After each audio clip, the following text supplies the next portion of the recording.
Times now has accessed a copy of the 48-page CBI supplementary charge sheet in the 2G case that was filed today. We have Poonam joining us live this evening for more on the story. Poonam, what really are the main points that you would point out for us in the CBI supplementary charge sheet?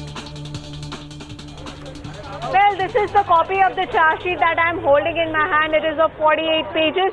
This particular charge sheet actually clearly speaks about the involvement of 5 accused, the fresh accused who have been named in this charge sheet, which are Asif Balwa, Rajiv Agarwal, Karim Morani of Senayu, Kanimohi and Sharad Kumar.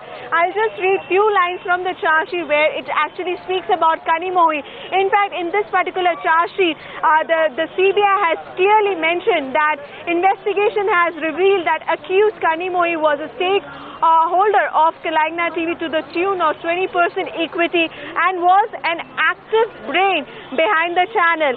Secondly, what CBI has also said that she was actively pursuing with as an intermediator and also with the DMK headquarters the matter regarding the reappointment of accused A. Raja as Minister of Communication and Information Technology in 2009. So certainly this clearly establishes the fact that the link between A. Raja and Kanimohi, for the establishment of Kalagna TV, and secondly also how she helped A. Raja politically. So these are the 2 points which the CBI has mentioned in this charge sheet. But the reason the question also surfaces that why Dayalu Ammal has been saved, although she had 60% stake in this particular Kalagna TV.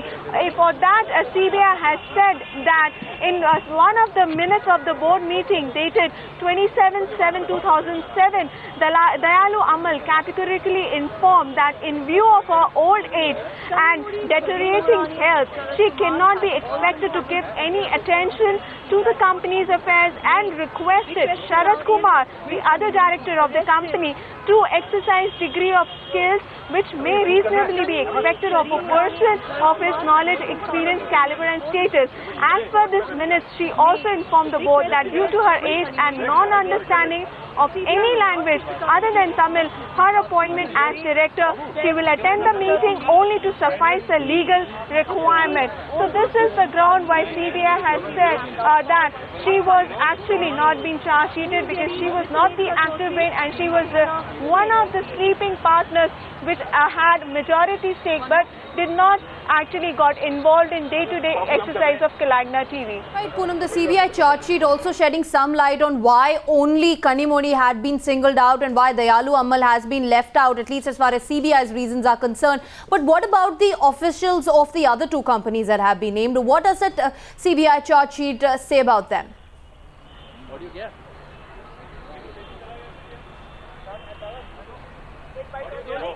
Poonam, if you can hear me, what about the other officials apart from Kanimohi and Dayalu Ammal who've been named, officials of the other 2 companies that have been named in that charge sheet?